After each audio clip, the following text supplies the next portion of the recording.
Corona virus के बाद घोषित हुए लॉकडाउन के चलते बेरोजगारों का बुरा हाल है। कई लोगों के काम धंधे ठप हो गए हैं।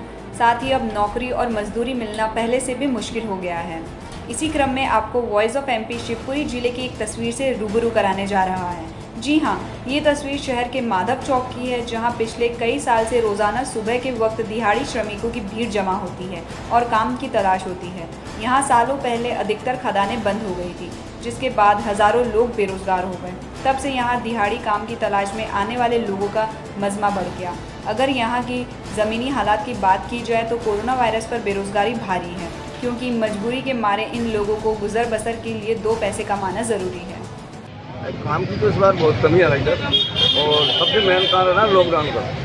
और लॉकडाउन होने के कारण लोगों को काम कराने की क्षमता नहीं बची। पैसा जाम हो गया, पूरा मार्केट जाम हो गया, मंडी बंद, सारी चीज़ बंद, और मंडी सिस्टम चलता है पूरा, इसलिए काम नहीं करते। तो कभी स्थायी नौकरी तलाश की है आपने? मिली स्थायी नौकरी आपको? नौकरी तो कहा सर, मैंने बीएससी किया है, मेरे बच्चे ने बीएड किया है, चपरासी नहीं बन पा रही, जबकि मैं एससी कोटे में आता हूँ। हमारे समाज में बहुत पढ़े लिखे हैं, चपरासी नहीं बन पा रहे। आपने क्या किया? बीएससी मैंने बीएससी किया है। मैं आप क्या करते हैं और यहाँ पे? कारीगरी करता हूँ, जब ठेकेदारी। 40 साल वही आते मजदूरी करने आते हैं। मजदूरी की रेट है कम से कम ज़्यादा से ज़्यादा 200-300 रुपये जो मिल पाता है। ये तो कोरोना से परेशान है, धंधे से परेशान है, कोई रोजगार का साधन नहीं है। रोज काम मिल जाता है? कोई काम नहीं मिलता है, 2 दिन छोड़ कर 1 दिन छोड़ कर मिल जाता है काम, वापस लौट जाते हैं। अरे हम तो रोजगार चाहते हैं साहब, मजदूरों के हित में रोजगार मिलना। देखो भाई, किसी भी दावे जो सरकार के द्वारा किए जाते हैं, इसकी पृष्ठभूमि में भी देखा जाता है। जब 2014 में नरेंद्र मोदी जब पूरे हिंदुस्तान में घूम कर प्रचार कर रहे थे, तब उन्होंने क्या वायदा किया था कि हम प्रति वर्ष 2 करोड़ नौजवानों को रोजगार देंगे। 6 वर्ष हो गए, 6 वर्ष में 12 करोड़ लोगों को रोजगार मिलना था। आज स्थिति क्या है? आज स्थिति ये है कि हिंदुस्तान के 12 करोड़ मजदूर असंगठित क्षेत्र के पैदल चल के अपने घर पे पहुँचे हैं। ये सारे के सारे बेरोजगार हो चुके हैं आज की तारीख में। ठीक है, 3 लाख कंपनियां, सरकारी आंकड़ा है, 3 लाख कंपनियां बंद हो गई। इनको कौन काम देगा?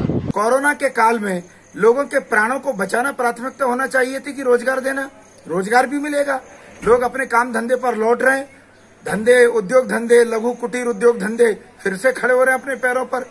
गांव-गांव में दुकानदारी चालू हो गई है, दुकानों पे काम करने वाले लोगों को काम मिल रहा है। हाईवे पर, सड़कों पर जो पेट्रोल पंप है नए, क्या वो मोदी सरकार के विकास की गवाही नहीं दे रहे? आज पूरी दुनिया में अर्थव्यवस्था मंदी का शिकार है। कोरोना ने डस लिया है अर्थव्यवस्था को, इसलिए इंतजार करना चाहिए। अच्छे दिन आएंगे, रोजगार भी मिलेंगे, बेरोजगारों को समय पर तनख्वाह मिलेगी, उनके जेब में नोट होंगे और चेहरे पर मुस्कुराहट होगी। और एक और बात, कांग्रेस आरोप लगाती है, प्रोपेगेंडा करती है, पर समस्या की जड़ पर कभी वार नहीं करती। कभी कांग्रेस के नेताओं ने ये कहा कि देश में आबादी पर नियंत्रण होना चाहिए। यदि आबादी पर नियंत्रण होगा तो गरीबी, अशिक्षा, भुखमरी और बेरोजगारी, ये सब स्थितियां नियंत्रण में आएंगी। पर कांग्रेस के लोग वोट बैंक के लालच में कभी सच नहीं बोलते।